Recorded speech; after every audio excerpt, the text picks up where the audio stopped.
धर्मांतरण रोधी कानून के बारे में आपको ऑलरेडी काफी अच्छे से जानकारी है ही। पहले भी हम कर्नाटक के इशू के बारे में डिस्कस कर चुके हैं, उत्तर प्रदेश के इशू के बारे में डिस्कस कर चुके हैं, लव जिहाद के इशू के बारे में भी हमने कवर किया हुआ है। तो आपको ऑलरेडी एंटी कन्वर्जन से रिलेटेड जानकारी है। और अब हम जो डिस्कस करने वाले हैं वो हरियाणा से रिलेटेड एक बिल सामने आया है, इसके बारे में हम डिस्कस करेंगे। तो हरियाणा सरकार जो है गाइस ये कानून लेकर आ रही है जिसके थ्रू अनलॉफुल रिलीजियस कन्वर्जन यानी कि विधि विरुद्ध धर्मांतरण को रोकने के लिए कानून लाया जा रहा है कि जो फोर्सफुल कन्वर्जन होते हैं, एक व्यक्ति दूसरे व्यक्ति को फोर्सफुली उसके रिलीजन को जो है वो कन्वर्ट करता है। तो ऐसी फोर्सफुल कन्वर्जन एक्टिविटी को या एक व्यक्ति दूसरे व्यक्ति को कि पैसा देकर लुभा कर यानी कि लोभ में उसको अट्रैक्ट करके उसका रिलीजन जो है वो कन्वर्ट करता है। तो इन सब एक्टिविटीज को रोकने के पर्पस के लिए हरियाणा सरकार एक कानून लेकर आई है। अभी तक उत्तर प्रदेश, कर्नाटक, हिमाचल प्रदेश, मध्य प्रदेश ने इस प्रकार के कानून लेकर ऑलरेडी आ चुकी हैं। तो हरियाणा का जो कानून है उसका क्या नाम है? Haryana prevention of unlawful conversion of religious bill 2022। Haryana गैर कानूनी धर्मांतरण रोकथाम विधेयक 2022। तो ये इसका नाम है। इसका मेन एम क्या है?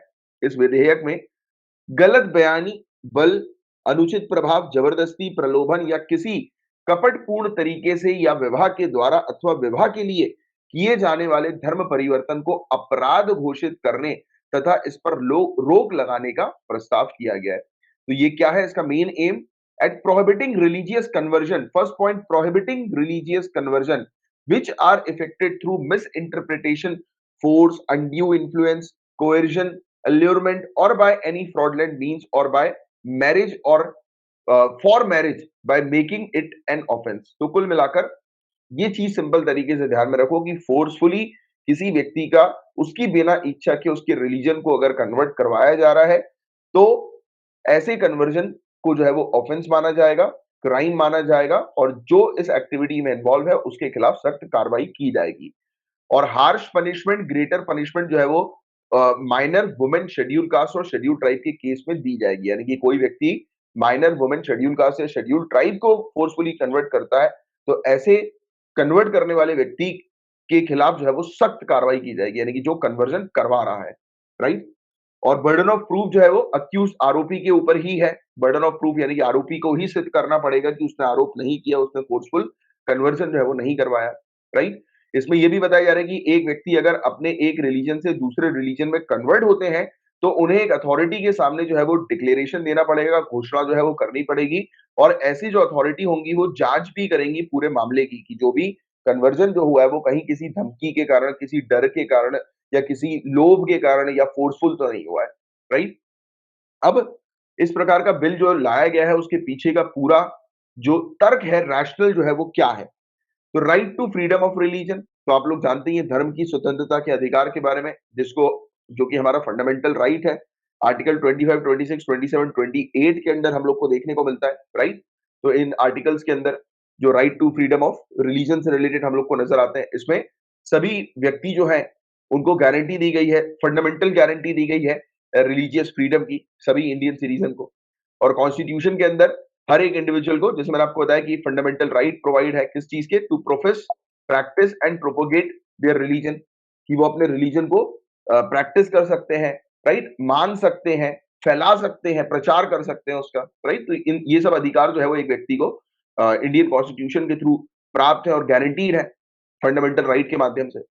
और हालांकि धर्म की स्वतंत्रता के व्यक्तिगत अधिकार का विस्तार धर्मांतरण के सामूहिक अधिकार का अर्थ लगाने के लिए नहीं किया जा सकता। मतलब कि एक इंडिविजुअल राइट जो है, मतलब एक व्यक्ति का जो धर्म की स्वतंत्रता का जो अधिकार है, एक इंडिविजुअल का जो अधिकार है, आप उसको किसके अंडर जो है वो नहीं ला सकते, तो आप उसको सामूहिक अधिकार के अंदर, कलेक्टिव राइट के अंदर नहीं ला सकते। मतलब कि individual right is totally different and collective right is totally different. इसको मैं और तरीके से अगर आपको समझाऊं तो गाइस जैसा आपको पता होगा कि जैसे कई बार आपने, जैसे मैं अपनी खुद की बात करता हूं, जैसे कि मैं जो हूं, मेरे घर की अगर मैं बात करूं आपसे एक एग्जांपल के तौर पर, जैसे मेरा छोटा भाई है तो वो ज्यादा रिलीजियस एक्टिविटीज में इन्वॉल्व नहीं है, राइट। उसका मानना है कि मतलब ठीक है भगवान है, देयर इज अ पावर, उसका ये मानना है, बट वो इस प्रकार की रिलीजियस प्रैक्टिस यानी कि पूजा पाठ में उतना एक्टिवली इन्वॉल्व नहीं होता जितना कि मैं होता हूँ या जितना कि मेरे पापा, मेरी मम्मी होते हैं, मम्मी तो सबसे ज़्यादा होती है ना? तो ये क्या है, हमारी घर के अंदर कलेक्टिव राइट की अगर हम बात करें कि भई कलेक्टिव सभी का है कि भई सभी को जो है वो पूजा करवानी, सभी को जो है वो घर पर बैठना है।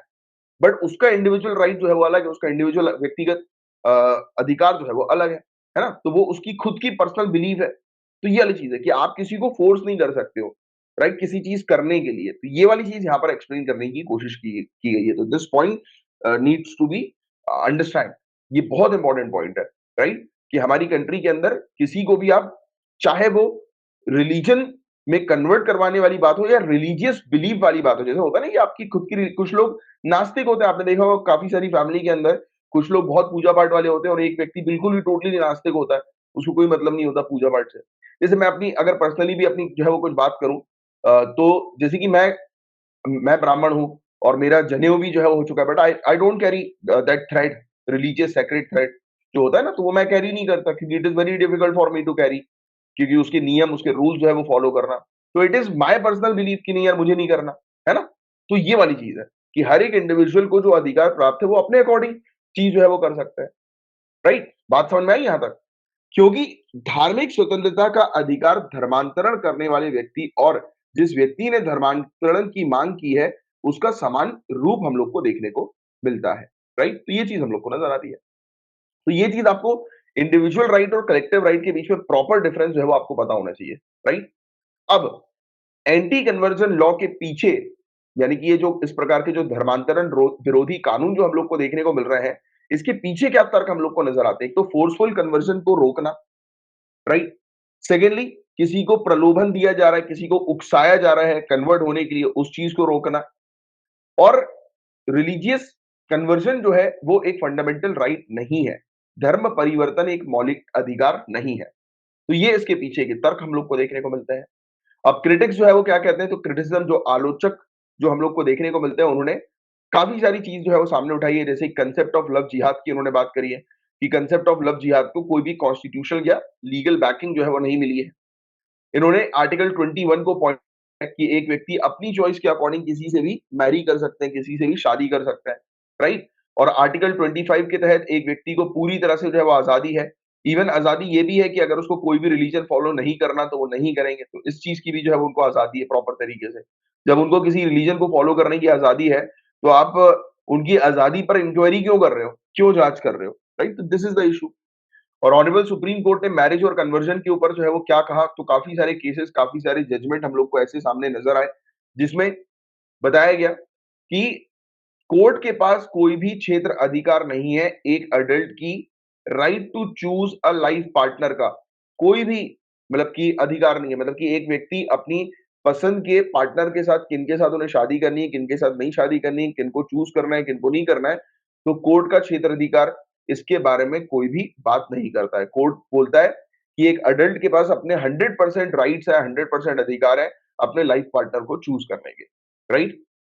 और ऑनरेबल सुप्रीम कोर्ट ने लिली थॉमस और सरला मुग्दल केस दोनों में ही इस चीज को कंफर्म किया है कि रिलीजियस कन्वर्जन जो है, अ, अगर कोई व्यक्ति एक धर्म से दूसरे धर्म में कन्वर्ट हो रहे हैं और जिस धर्म में वो कन्वर्ट हो रहे हैं उस धर्म में उनकी मान्यता नहीं है, उनकी बिलीव नहीं है, तो ऐसा कन्वर्जन जो है वो किसी काम का नहीं है, किसी काम का नहीं। अगर आप सिर्फ लीगल बेनिफिट उठाने के लिए कन्वर्ट कर रहे हो तो भी कोई मतलब नहीं है, यानी कि इस प्रकार से किए गए धर्म परिवर्तन का कोई आधार ही नहीं है। तो ऐसा ऑनरेबल सुप्रीम कोर्ट ने तक जो है वो इस चीज के बारे में मेंशन किया। सलामत अंसारी प्रियंका खारवार केस जो हम लोग को देखने को मिला था इलाहाबाद हाई कोर्ट का 2020 में, तो उसमें ये चीज मेंशन की गई थी कि right to choose a partner और live with a person of choice was a part of fundamental right to life and liberty. तो इस केस में क्लियर हो गया था कि आर्टिकल 21 के अंदर ये अधिकार भी जो है वो ऐड कर दिया गया है कि एक व्यक्ति को अगर अपने लाइफ पार्टनर के साथ रहना है या चूज करना है तो वो व्यक्ति पूरी तरह से आजाद है चूज करने के लिए अपने लाइफ पार्टनर को, या फिर अ, जिस भी व्यक्ति के साथ वो रहना चाहते हैं उनको चूज करने का पूरा उनको अधिकार है, राइट? और आज की डेट में यूनिफॉर्मिटी की आवश्यकता है। जैसे हम बात करें universal declaration on human rights की, तो इसके आर्टिकल 18 के अंदर मेंशन है कि हर एक व्यक्ति के पास पूरा अधिकार होना चाहिए फ्रीडम ऑफ रिलीजन का, इंक्लूडिंग अपने फेथ को चेंज करने का भी अधिकार होना चाहिए। मतलब कि उनकी अगर जो आस्था है, अगर किसी पर्टिकुलर धर्म में शायद नहीं है, अब दूसरे धर्म में जो है वो डेवलप हो रही है, तो वो अपनी आस्था को चेंज भी कर सकते हैं। उसमें क्या है?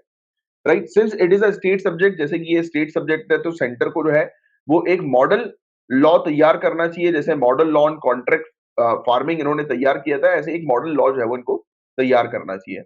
और स्टेट्स जभी भी एंटी कन्वर्जन लॉ को लागू करें, तो उन्हें फालतू के प्रोविजन जो है वो नहीं रखने चाहिए। एम्बिगियस या वेग प्रोविजन जो है वो नहीं रखने चाहिए कि एक व्यक्ति अगर अपनी खुद की इच्छा से कन्वर्ट हो रहा है, तो वो कन्वर्ट हो सके। तो फालतू की प्रोसेस को कॉम्प्लिकेट नहीं करना चाहिए स्टेट्स को। और एंटी कन्वर्जन लॉ के अंदर कुछ ऐसे प्रोविजन जो है वो लाए जाएँ, कि कुछ ऐसी वैलिड स्टेप्स जो है वो लाए जाएँ, जिसके तहत माइनॉरिटी कम्युनिटी इंस्टीट्यूशंस भी जो है वो कन्वर्जन एक्टिविटी में इन्वॉल्व हो सकें ईज़िली। एंड लोगों को एजुकेट करने की आवश्यकता है। सबसे ज़्यादा यही चीज़ हम लोग को देखने को मिलती है कि फोर्सफुल कन्वर्जन से लोग दूर रहें।